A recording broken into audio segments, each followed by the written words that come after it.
Boa noite, meu nome é Gustavo Curtis, eu sou aluno do programa de pós-graduação em modelagem matemática. Hoje eu vou apresentar meu trabalho o trabalho final para a disciplina de TAC, intitulado Solução Formal da Equação do Calor Bidimensional, sob a orientação do professor Guilherme Janke Weimar, Daniela Busque e Ruth da Silva Brum.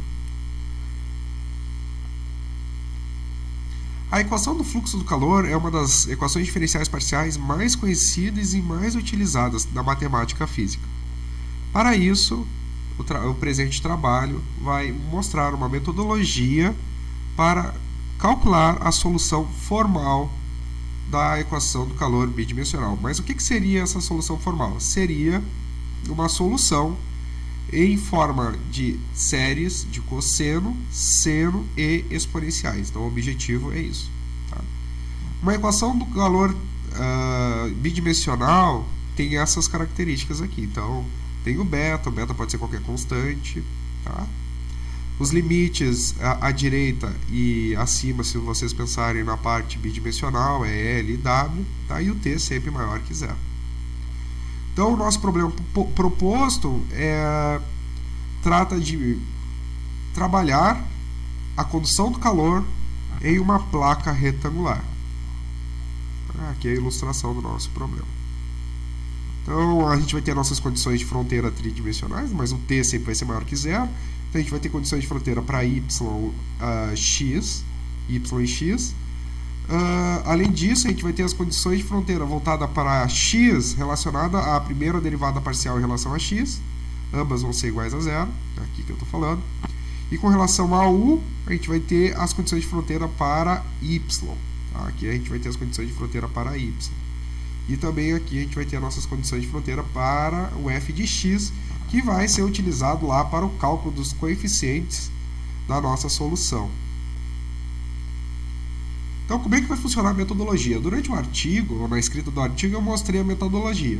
Mas agora o objetivo é compactar a escrita da metodologia e conseguir mostrar para vocês como é que eu apliquei essa metodologia no meu trabalho. Então, basicamente, o início a gente vai aplicar 2 vezes a separação de variáveis. A gente vai utilizar as condições de fronteira para calcular as 3 equações originárias da separação de variáveis. E depois a gente vai conseguir verificar que a solução final, u de x, y, t, depende dessas 3 equações, já que essas 3 equações são geradas através da separação de variáveis. Tá? Para conseguir verificar a solução formal, a gente vai aplicar uma série dupla infinita para obter a solução formal. Tá bem? Então, esse aqui é o nosso problema proposto. Então, a gente vai ter uma EDP que vai de 0 até π em x e de 0 até π em y. Então, a gente vai ter a nossa placa, ela vai ser quadrada. Tá? As condições de fronteira estão aqui, a derivada primeira, u e u de x, y e 0, aplicado em f de x, y. Só que o nosso f de x, y é x vezes seno de y. Tá? Então, vamos lá para a nossa metodologia e ver como é que vai funcionar a nossa metodologia. O primeiro passo, então, é aplicar a separação de variáveis na equação 1. Aplicando a separação de variáveis na equação 1, nós vamos ter o seguinte sistema. A gente vai ter t' de t, uma EDO, seguido de uma equação diferencial parcial. Então, novamente, a gente sai de uma equação diferencial parcial e cai numa equação diferencial parcial. Não muda nada com relação àquilo que a gente viu na disciplina. Basta a gente aplicar novamente a separação de variáveis. Então, tu vai ter o v de xy vai ser igual a x de x, y de y. Aí vamos aplicar o método da separação de variáveis nessa equação aqui. Aplicando o método, a gente vai ter x duas linhas de x mais μ de x igual a zero. Então, a gente tem um sistema de equações diferenciais ordinárias. Tá? O que eu posso falar aqui? Que o μ e o lambda são as constantes que podem assumir qualquer valor. Elas são as constantes que são originárias, elas surgem lá no método da separação de variáveis, tá? Não é nenhuma surpresa elas estarem aqui. A única coisa que a gente tem que tomar cuidado na resolução é com relação ao sinal. Normalmente a gente vai ter que cuidar do sinal de μ. Embora que ela possa ser qualquer constante, se vocês querem chegar no resultado que o livro propõe, vocês vão ter que fazer alguma jogada que o autor fez, tá? Alguma técnica de troca de sinal que o autor fez para conseguir chegar numa resposta idêntica, tá? Não equivalente pode ser outra. Tá? Então, para determinar x de x, y de y e t de t, a gente vai começar com essa equação aqui, a equação 4. Vamos supor que a equação 4 tem um x igual a uma exponencial e na mx, e vamos tentar buscar uma solução. Tá? Para buscar essa solução, a gente vai usar as condições de fronteira. Então, a primeira condição de fronteira que a gente vai utilizar é a derivada primeira em relação a x, e vamos obter o x de m vai ser igual a cm de cosseno de mx, que nenhuma novidade. Para te conseguir chegar nessa cm de cosseno de m, basta vocês aplicarem uma solução trivial para x de x. Então, suponha lá que x de x é igual ao exponencial de e na mn, exponencial de e na mx, faça a primeira derivada, a segunda derivada, igual e use as condições de fronteira. Tá? Novamente, para u, vamos supor novamente que, para y, a gente vai supor novamente uma solução trivial para y. Então, a gente vai usar as condições para y, que é 0 e π, aqui é π, tá?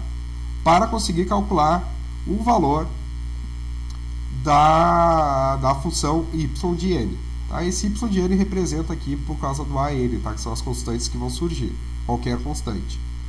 Porém, aqui a gente vai ter que supor que a solução trivial, a solução geral para y de n é e elevado a uma exponencial complexa. Tá? Então, tu vai ter uma soma de duas exponenciais complexas, é assim que a gente vai chegar nessa equação. Tá? E através da implementação das condições de fronteira, vocês vão chegar que a n é igual a seno de ny. Tá? Por último, nós vamos conseguir chegar no t de n. Tá? O t de n nada mais é do que vocês aplicarem as condições para u. Então, vocês vão ter que solucionar aquele t' lambda mais, t' t mais lambda t de t igual a zero. Tá? A partir dali, vocês vão supor que o t de t é igual a e elevado na menos lambda t mais c. Vão aplicar a técnica da derivada dos dois lados. Então, vocês vão ter que e na menos lambda t vezes e na c vai ser igual a uma constante.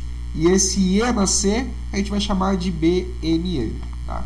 Por que a gente vai chamar de bmn? É o método que o autor utiliza durante o livro. Tá? Então, por isso que a gente chama que aquela constante e na c vai ser bmn, vai ser qualquer constante. Tá? E assim, estamos dando fim ao trabalho. Temos então que nosso u vai ser em função de x, y e t. Então, basta a gente multiplicar. Por último, vamos aplicar o somatório para obter a solução formal. Tá? Então, as conclusões. A gente tinha um problema de valor inicial e um problema de valores de fronteira. E a equação da equação bidimensional do calor. Então, através do método aplicado, nós conseguimos chegar a uma solução formal para a equação bidimensional do calor. Tá? E conseguimos resolver no nosso caso. Tá? Esses a, m e n são os coeficientes que a gente vai ter que calcular. E através da ortogonalidade, tá? E através da aplicação da série dupla infinita, nós vamos ter condições para calcular esses a, n. Outra maneira é implementar uma solução na forma numérica. Então, através da forma numérica, nós vamos ter a solução para esse problema. Aqui são as nossas referências. E, na tentativa de buscar soluções para os coeficientes, a gente tentou implementar através da quadratura de Gauss-Legendre para 1000 iterações, para 10.000 iterações e para 50.000 iterações. Então, ainda não convergiu, mas porém a gente nota uma grande diferença entre os resultados para a quantidade de iterações. Muito obrigado a todos. Uma boa noite.